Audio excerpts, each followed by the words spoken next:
Hey, what is up everybody? My name is Chad, and this week I've got mad beef and puns. It is far too cold to be filming today.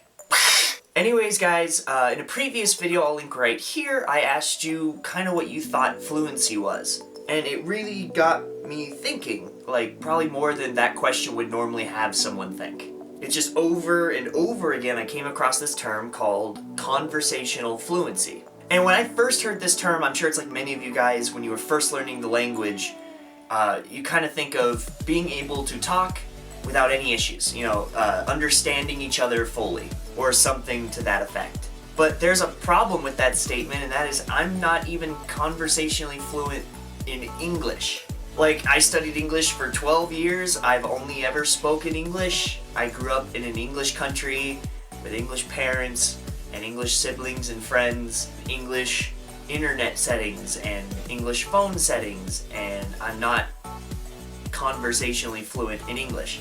You might be saying that's weird because Chad, you translate into English, you make bad meat puns in English. Well, let me explain myself. I mean, yeah, if I'm talking to a stranger and asking for directions, or just hanging out with my buds and chewing the fat, or whatever you want to call it, I guess you could consider me, you know, fluent in English, meaning that, I mean, we talk about our families, our days, ask questions about each other. I mean, it's never anything hard. It's not like science or politics or philosophy like 90% of the time. And even when we talk about those things, there's a lot of big words sometimes that get thrown out. You have to be like, oh, what does that mean?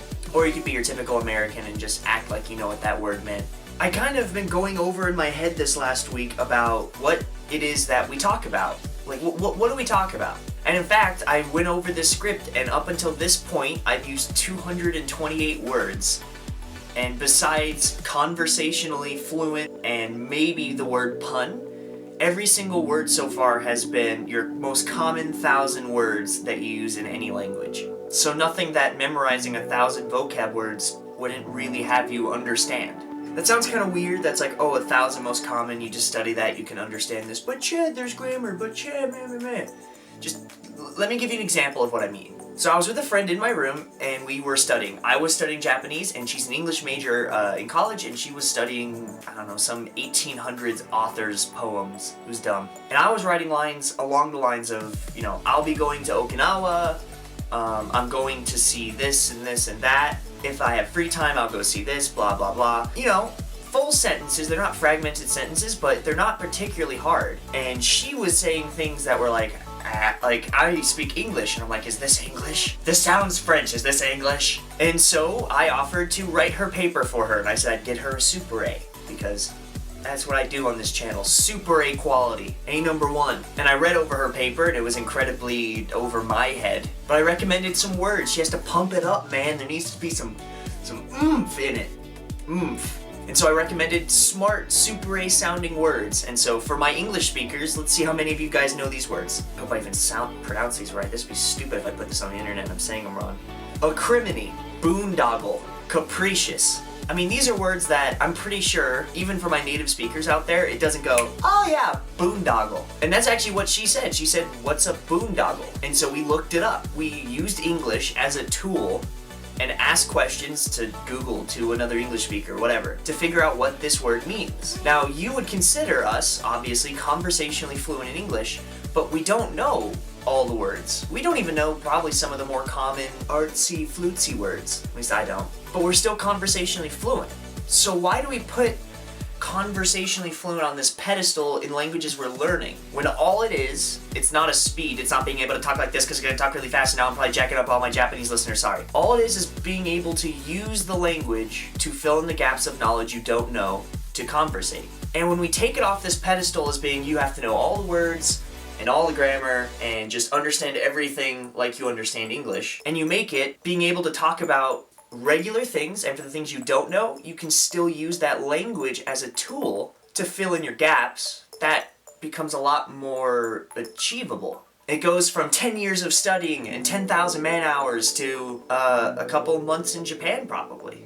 I don't know, maybe you guys don't care about this. I've always kind of held fluency on this high pedestal as something you have to freaking climb your way to get. What happens if we take that Japanese proverb that says, even dust when gathered can make a mountain, to heart? then language learning stops being this race to the mountain and it starts being a journey step by step. And you can be fluent on the way instead of having fluency be the end goal. I don't know, maybe I'm dumb, maybe I think about things too much, but this helped me when I was getting overwhelmed with just how big this language is, and to think that it doesn't have to be such a towering Goliath that you have to conquer, and instead it can be a friend you walk with every day.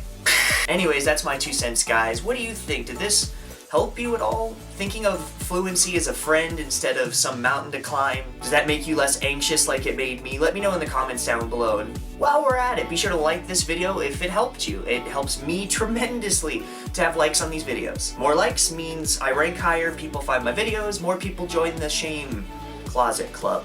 If you like this video, be sure to check out my other Japanese videos. I put out videos on Japan, Japanese, my life over there, all sorts of fun things every Wednesday, as well as translations for pretty much only songs right now, every Saturday. If you like those, be sure to subscribe to my channel. You'll get all of my content thrown into your face at a voracious pace.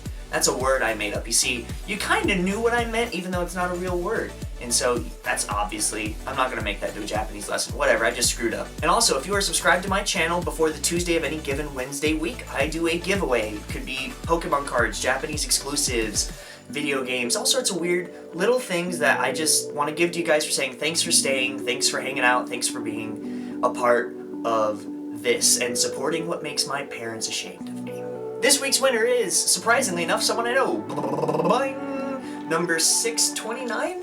I think? 692? I'll be sure to get in contact with you. Congratulations, and yeah, I'll catch you guys next week. Be kind to one another. Have a great week. One last announcement. March 2nd, there will not be a video. I'll be telling you every week until March 2nd. I am moving. I will not have Wi-Fi that day. You will not be getting a video. And if you miss one, and you're confused as to why, that's on you. Don't unsubscribe. That's on you. Anyways, bye guys.